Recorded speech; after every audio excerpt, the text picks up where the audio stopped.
तारीखी इस्तकबाल में फैजाबाद की बादशाह राजपूत बरादरी को खराज तहसीन पेश करते हैं, जिन्होंने सच्चे दिल से वेलकम किया है और इंशाअल्लाह ये सिलसिला जारी रहेगा।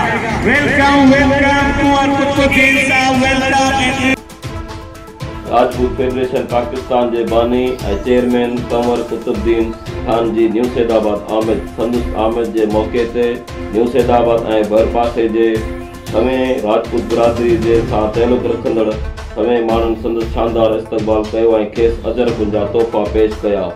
बैद में अल फैसल हाल में एक तकरीब मुनक़िद कई वई, जैमें फेडरेशन अगवान कुंवर कुतुबुद्दीन राजपूत खिताब किया। उन मौके ते मंजूर इलाही राजपूत, हाजी लुत्मान राजपूत, राहू मोहम्मद असलम, रहमत अली राजपूत, सगीर अहमद राजपूत, शाहिद राजपूत, शफकत रसूल राजपूत, गुलाम रसूल राजपूत, शकील अहमद राजपूत, साजिद राजपूत ॿियनि अगवाननि खिताब कयो।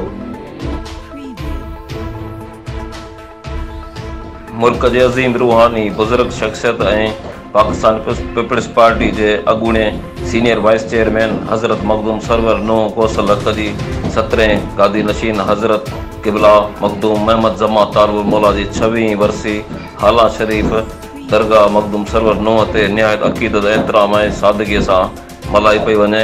क़िबला हज़रत मखदूम महमद जमा तालबुल मौला जे मज़ार ते सरवरी जमायत के रूहानी पेशवा मखदूम जमील जमा गुलन जी चादर चाढ़े वर्से के रस्मन जो इफ्तिताह किया। सिंध के कुंड कुड़छ में सरवरी जमायत के सवें अक़ीदतमंदन सियासी समाजी शख्सियतुन वडे अंग में वफ़दन की सूरत में हज़रत क़िबला मखदूम महमद जमा तालबुल मौला बाज़ार ते गुलन जूं चादरूं चाढ़े फातिह ख़ानी करे हाज़िरी ॾिनी। हज़रत क़िबला मखदूम महमद जमा तालबुल मौला के रूह के एसाल सवाब पहुँचाइण लाइ कुरान खानी नंगर न्याज़ पिण एहतमाम किया वियो हो।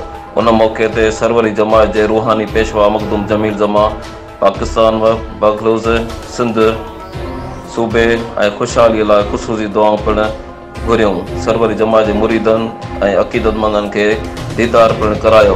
अब्दुल वाहिद उमरानी, सोच टीवी, न्यू सैदाबाद।